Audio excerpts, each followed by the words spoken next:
You mad? I can do this all day, but instead I think I'll do it all month. Happy Pride. Love and laughter will always drown hate. I would love for you guys to call me Zaya. And so internally, now it's our job to, one, go out and get information, to reach out to every relationship that we have. My wife reached out to everybody on the cast of Pose. Stopped wearing dresses for a while. He just wore one 2 days ago to school. And he came home and I was like, how was it? Did any of the friends at school have anything to say? And he was like, well, all the boys laughed when I came in, but he's like, but I don't care. I love dresses too much. Where is he? She's at home. They're with Grandma. And you have 2 children of your own. What would you say to them if one of them decided to tell you that they're trans? There's a disturbing trend happening with celebrities and their children. Marlin Wayes is an American actor, comedian, writer, and producer known for his roles in movies such as Scary Movie, White Chicks, and A Haunted House, and in TV shows such as In Living Color and The Wayans Brothers. Marlin has a child named Kai who identifies as a member of the opposite sex, and during Pride Month, Marlin posted this on Instagram. Happy Pride to all my LGBTQ peoples. P.S. I'm straight. Well, according to my child, cisgender male. I just love and support my peoples. By the way, cisgendered means nothing. I get people who ask me that all the time. What is cis? It's a made-up word. There are a few reasons why this stirred up controversy. First, many said that Marlin is enabling his child in a behavior that is both dangerous and wrong. Countless children have been irreparably harmed by the ideology that Marlin is publicly championing, and people want to protect children from the devastating consequences of making these kinds of life-changing, destructive decisions. Second, many said that Marlin is promoting a worldview and lifestyle that is contrary to what God reveals in the Bible. However, in response to the backlash, Marlin doubled down on his position, mocking the people criticizing him and publishing a series of new Instagram posts. Yeah, and just for the hate mongers, I'm posting another. As the father of a child in the LGBTQ+ community, I show my support. 0 F's what people think. If I lost you, good. You're hateful, never loved me in the first place. How can you love anyone when you're too busy judging? Some of y'all funny. I'm a troll. I'll post all day. Happy Pride to all my friends, fam, fans, and loved ones. I am happy you're happy, period. But what is true love? Is it enabling people in sinful and destructive behaviors, or is it telling people the truth with the hope that they might turn to God and be saved? Next, Marlin posted a picture of him wearing this rainbow mask. Do I look like I really give a F? Happy Pride Month, especially to all the hateful dudes out there mad because I'm supporting family and friends. For people to be that homophobic reeks of repressed feelings and desires. Bruh, don't live like that. Come on out. Be you. That's what Pride is all about. Acceptance. I swear I got so many more pics. But again, a lot of people speaking out aren't hateful or scared. They just want people to know the truth about God, sin, and salvation. They want people to know that God doesn't accept all behaviors and lifestyles, but has created people to live according to the way he created them. Marlin also posted that image we saw at the beginning of this video, as well as this Instagram post. Looking at my comments, I don't think the haters got my message. Happy effing Pride. I ain't God, so I don't judge. I'm father, a friend, and a loving human, so I exercise my right to love. But nobody is saying they are God. People are just saying what God has revealed in the Bible. They're just being obedient to God and telling people the truth about sin and what it means to be right with God. Dwayne Wade is another parent who has gone extremely public regarding his child's identity. Almost immediately after his child wanted to be a member of the opposite sex, Dwayne went on national television to announce the news. So once Zaya, our 12-year-old, came home, and first Zion, everybody, I don't know if everyone knows, originally named Zion born as a boy, came home and said, hey,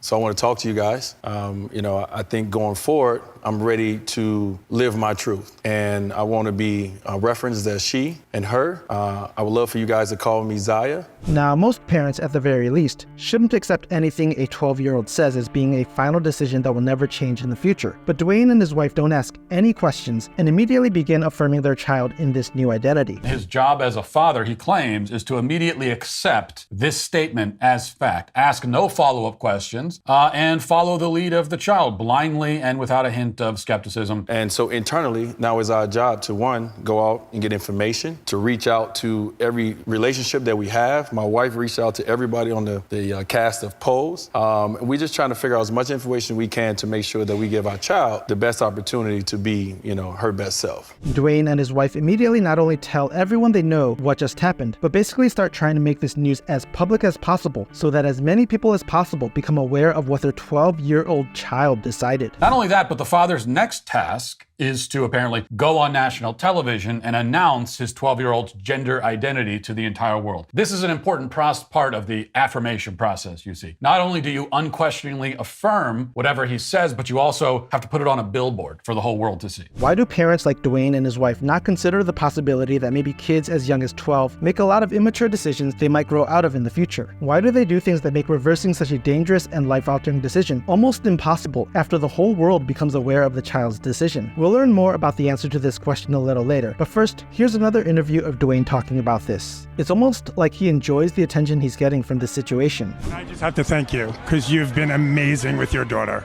It's pretty incredible. What keeps you going, fighting for her?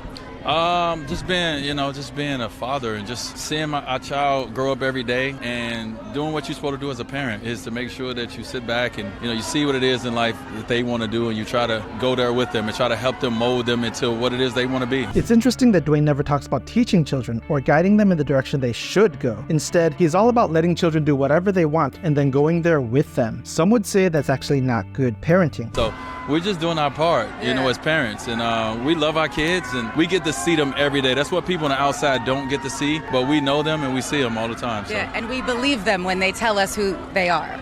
Dwayne says to just believe children when they tell us who they are. Again, he never talks about teaching children about who they actually are. If they say they are members of the opposite sex, he just believes them without asking any questions. This would be funny if it wasn't so evil and tragic. What do you say to a dad out there whose daughter has just come home and said, I'm trans? What do you say to that dad? Well, I say the moment when you were in the hospital and you grabbed your daughter and you looked at your daughter and all the things that went through your mind, all the emotions that went through your mind and how much love filled your heart at that moment. Don't let that ever leave you, no matter what. Like, the one thing as parents, what we do is we find our mini-me's and we try to make them just like us. But just understand, like, our kids are going to be who they are. It's our job to help mold them and help try to, push them in the right places that they want to go. But just remember that moment, what you said in that hospital that day they were born. Dwayne says it's the job of parents to help push children in the directions they want to go, and he criticizes parents who try to shape their children too much. Of course, parents can go too far in trying to control and mold their children, but when it comes to teaching children about what is true and right, it's a good thing for parents to be very proactive in teaching and reinforcing these concepts and values. Dwayne's ex, who is the biological mother of his child, says that Dwayne's motivation in supporting his child's identity is not altruistic, but actually selfish. Wade's ex claims that Wade has been exploiting Zaya, who, quote, came out as trans at the age of 12. Siobhan Funches Wade has now filed paperwork to ask a judge to hold off on the legal name change, saying that Zaya's modeling contracts and influencer deals are Wade's impetus for forging ahead with the gender transition. In the legal filing, there's a lot of money to be made as a young, progressive, intersectional influencer, and it seems that Dwayne is very aware of this fact. Funches Wade states, quote, I have concerns that Dwayne may be pressuring our child to move forward with the name and gender change in order to capitalize on the financial opportunities that he has received from companies. So it seems that Dwayne is in direct communication with companies on his child's behalf and is negotiating financial deals with them regarding his young child, who he seems to be actively putting into the spotlight. Wade, who has had full custody since 2011 when the divorce with Funches Wade went through, said in August when petitioning for the name change that the child's mother was only informed as a courtesy. Funches Wade fought for 4 years to retain custody of the children. She wants Zaya to wait until the age of 18 before making this change. At the very least, it makes complete sense to wait until children are 18 or adults before making such life-changing decisions that will impact them for the rest of their lives. She is the child of both Wade's oldest children and is concerned that Zaya is being pressured into the changes by the elder Wade, who is, quote, poised to profit from Zaya's deals and sex change. To back up her claims, Funches Wade said that she had a conversation with Wade in April, during which he explained the extent of the financial benefits of Zaya's sex change. She said, quote,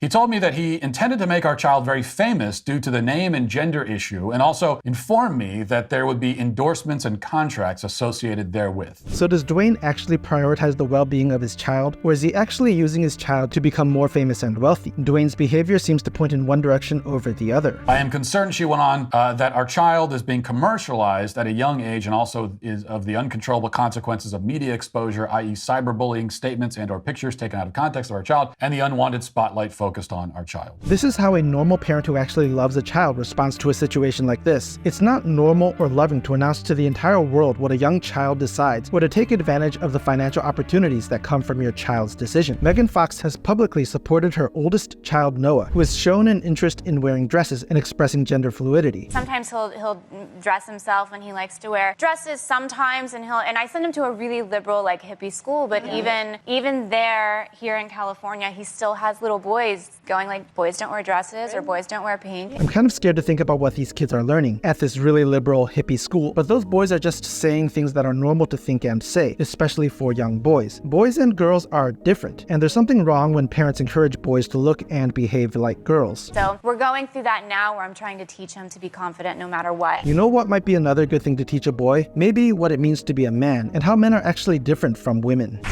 He had stopped wearing dresses for a while. He just wore one 2 days ago to school, and he came home and I was like, how was it? Did any of the friends at school have anything to say? And he was like, well, all the boys laughed when I came in, but he's like, but I don't care, I love dresses too much. This is a pretty unpopular take, but just because a child likes something doesn't mean we should let the child do it. Parents should be teaching and guiding their children, not let their children do whatever they want. Noah, along with his siblings Voddie and Journey, also wear dresses sometimes. Megan has spoken about her children's love for fashion and how they enjoy wearing whatever they feel comfortable in. She has emphasized her commitment to supporting her children's choices and individuality, regardless of societal norms or expectations. Charlize Theron, an actress known for her roles in movies such as Monster, Mad Max Fury Road, and Atomic Blonde, has also publicly shared that her oldest son Jackson, who is adopted, identifies as a member of the opposite sex. We saw a short clip of this earlier, but there was an awkward moment on The View when one of the hosts of The View misgendered Charlize's child. My 4-year-old and I have just literally been passing this thing back and forth. Back and forth.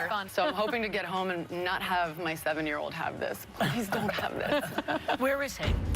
She's at home. They're with Grandma. Where? In Los Angeles. Los Angeles. Yeah. When Jackson was 3 years old, Jackson told Charlize, "I am not a boy." This was a pivotal moment for Charlize, leading her to embrace and support Jackson's new identity. She has been vocal about the importance of allowing her children to grow into who they want to be, rather than imposing any preconceived notions on them. But I think one very important job of parents is actually to teach and guide their children in directions that are true and right. If we just let kids go in whatever direction they want, they will make some really bad decisions that could affect them for the rest of their lives. Charlize also has a second adopted child, who can be seen wearing dresses as well. For some reason, I couldn't find anything at all online about whether Charlize's second child is a biological male or female, and I think that's probably intentional. Naomi Watts has been involved in projects and personal experiences relating to children who identify as members of the opposite sex. In her professional career, she played the role of a mother to a child who identifies as a member of the opposite sex in the 2015 film About Ray, which is about a young person named Ray, played by Elle Fanning.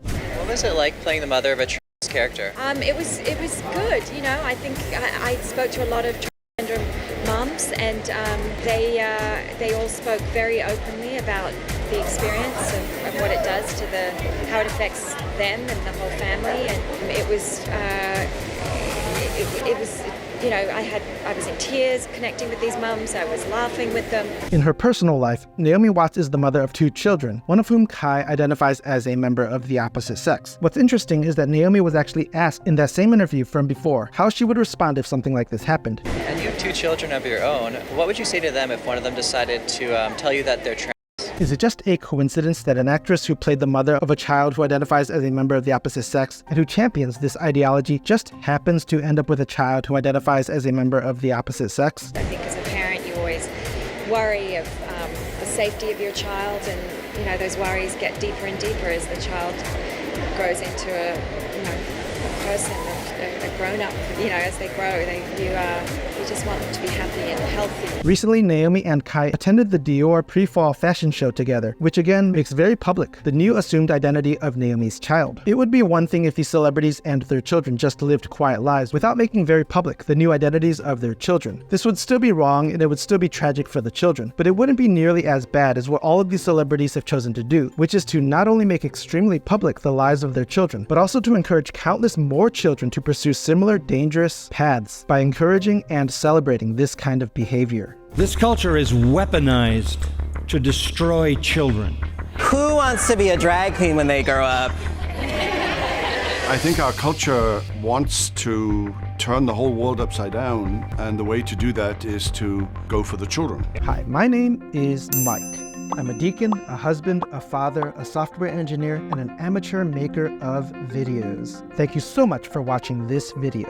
If you want to help me in my mission to spread biblical truth, just subscribe and watch these videos until the end, which will help the YouTube algorithm recommend these videos to more people. I'm committed to using the skills and gifts God has given me to glorify Him and communicate biblical truth, and I would be so grateful if you would come be a part of what I'm building. You can visit my website at joyfulexile.com to learn more about me and what I'm working on. I hope you're having a blessed day. I will see you in the next video, and remember, this world is not our home.